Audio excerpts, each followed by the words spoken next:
श्री राम कृष्ण वचनामृत। तव कथामृतं तप्त जीवनं कविभिरीडितं कल्मषापहं श्रवणमंगलं श्रीमदाततं भुवि गृह्णन्ति ये भूरिदा जना। प्रथम भाग परिच्छेद 1। प्रथम दर्शन। श्री गंगा जी के पूर्व तट पर कलकत्ते से कोई 6 मील दूर दक्षिणेश्वर में श्री काली जी का मंदिर है। यहीं भगवान श्री रामकृष्ण देव रहते हैं। वसंत ऋतु है। 1882 ईस्वी का फरवरी माह। श्री रामकृष्ण के जन्मोत्सव के बाद कुछ दिन बीत चुके हैं। श्री केशव चंद्र सेन और जोसेफ कुक के साथ 23 फरवरी बृहस्पतिवार के दिन श्री रामकृष्ण जहाज में बैठकर घूमने गए थे। इसके कुछ ही दिन बाद 26 फरवरी की घटना है। संध्या का समय था। मास्टर ने श्री रामकृष्ण के कमरे में प्रवेश किया। इसी समय उन्होंने श्री रामकृष्ण देव के कुछ दर्शन किए। उन्होंने देखा कमरा लोगों से भरा हुआ है। सब लोग चुपचाप बैठे उनके वचनामृत का पान कर रहे हैं। श्री रामकृष्ण तख्त पर पूर्व की ओर मुंह किए बैठे हुए प्रसन्न वदन हो ईश्वरीय चर्चा कर रहे हैं। भक्तगण फर्श पर बैठे हुए हैं। कर्म त्याग कब होता है? मास्टर खड़े खड़े आश्चर्य मुग्ध होकर देखने लगे। उन्हें ऐसा प्रतीत हुआ मानो साक्षात सुखदेव भगवत प्रसंग कर रहे हैं तथा उस स्थान पर सभी तीर्थों का समागम हुआ, अथवा मानो श्री चैतन्य देव पूरी धाम में रामानंद स्वरूप आदि भक्तों के साथ बैठकर भगवान का नाम गुणगान कर रहे हैं। श्री रामकृष्ण कह रहे थे, जब एक बार हरि नाम या राम नाम लेते ही रोमांच होता है, आंसुओं की धारा बहने लगती है, तब निश्चय समझो कि संध्या आदि कर्मों की आवश्यकता नहीं रह जाती। तब कर्म त्याग का अधिकार पैदा हो जाता है।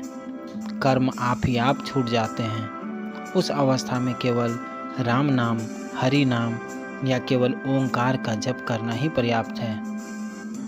आपने फिर कहा, संध्या वंदन का लय गायत्री में होता है और गायत्री का ओंकार में। मास्टर सिंधु के साथ वराहनगर से निकलकर एक बाग से दूसरे बाग में घूमते हुए यहाँ आ पहुँचे थे। रविवार का दिन था। छुट्टी थी, इसलिए घूमने निकले थे। थोड़ी देर पहले श्री प्रसन्न बनर्जी के बाग में घूम रहे थे। उस समय सिंधु ने कहा, गंगा जी के किनारे एक सुंदर बगीचा है, देखने चलिएगा। वहाँ एक परमहंस रहा करते हैं। बगीचे के सामने वाले फाटक से प्रवेश कर मास्टर और सिंधु सीधे रामकृष्ण देव के कमरे में आए। मास्टर विस्मित होकर देखते हुए सोचने लगे, वाह कैसा सुंदर स्थान है, कितने अच्छे महात्मा हैं, कैसी सुंदर वाणी है। यहाँ से हिलने तक की इच्छा नहीं होती। थोड़ी देर बाद उन्होंने मन में विचार किया, एक बार देखा हूँ, कहाँ आया हूँ, फिर यहाँ आकर बैठूंगा। मास्टर सिंधु के साथ कमरे के बाहर निकले।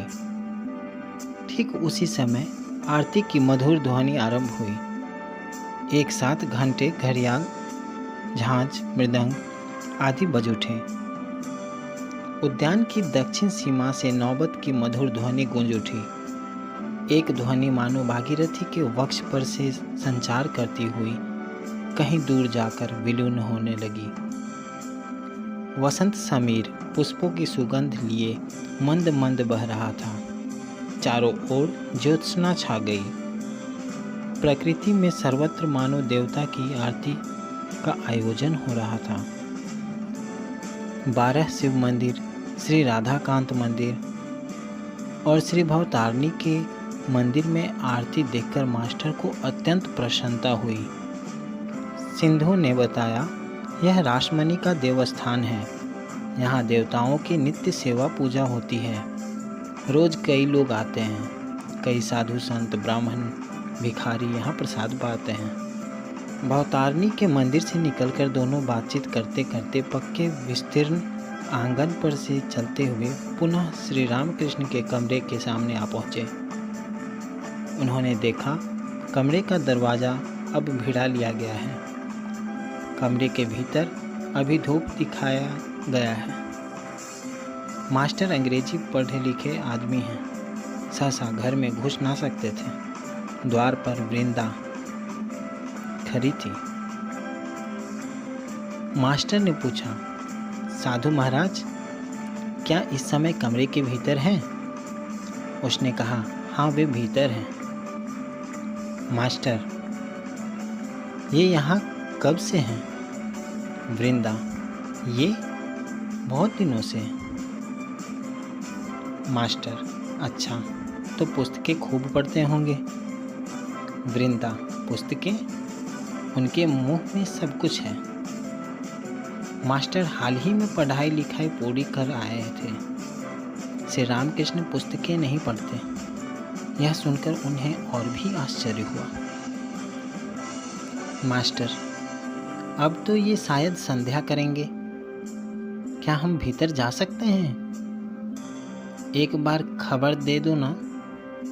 वृंदा, तुम लोग जाते क्यों नहीं? जाओ भीतर बैठो।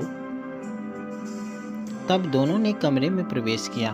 देखा कमरे में और कोई नहीं है। श्री रामकृष्ण अकेले तख्त पर बैठे हैं। कमरे में धूप की सुगंध भर रही थी। सभी दरवाजे बंद हैं। मास्टर ने अंदर आते ही हाथ जोड़ प्रणाम किया। श्री रामकृष्ण द्वारा बैठने की आज्ञा पाकर वे और सिंधु फर्श पर बैठ गए। श्री रामकृष्ण ने पूछा, कहाँ रहते हो? क्या करते हो? वराहनगर क्यों आए? इत्यादि। मास्टर ने कुल परिचय दिया। वे देखने लगे कि श्री रामकृष्ण का मन बीच बीच में मानो दूसरी ओर खिंच रहा है। उन्हें बाद में मालूम हुआ कि इसी को भाव कहते हैं। मानो कोई बंसी डालकर मछली पकड़ने बैठा है। जब मछली आकर कांटे में लगे चारे को खाने लगती है और बंसी का शोला हिलने लगता है, उस समय वह आदमी किस प्रकार व्यस्त होकर बंसी को पकड़े हुए एकाग्र चित्त से शोले की ओर टक लगाकर देखने लगता है। किसी से बातचीत नहीं करता। यह भी ठीक उसी प्रकार का भाव था। बाद में मास्टर ने सुना और देखा कि संध्या के बाद वे पूरी तरह ब्रह्म ज्ञान शून्य हो जाते हैं। प्रायः प्रतिदिन हुआ करते हैं। कभी कभी तो वो पूरी तरह ब्रह्म ज्ञान शून्य हो जाते हैं। मास्टर, आप तो अब संध्या करेंगे, हम अब चले? श्री रामकृष्ण, नहीं संध्या ऐसा कुछ नहीं। और कुछ देर बातचीत होने के बाद मास्टर ने प्रणाम किया और चलना चाहा। श्री रामकृष्ण ने कहा, फिर आना। मास्टर लौटते समय सोचने लगे, ये सौम्य दर्शन पुरुष कौन है? इनके पास फिर लौट जाने की इच्छा हो रही है। क्या बिना पुस्तकों के पढ़े भी मनुष्य महान बन सकता है? कितना आश्चर्य है। मुझे यहाँ फिर आने की इच्छा हो रही है। इन्होंने भी कहा, फिर आना। कल या परसों सवेरे फिर आऊँगा।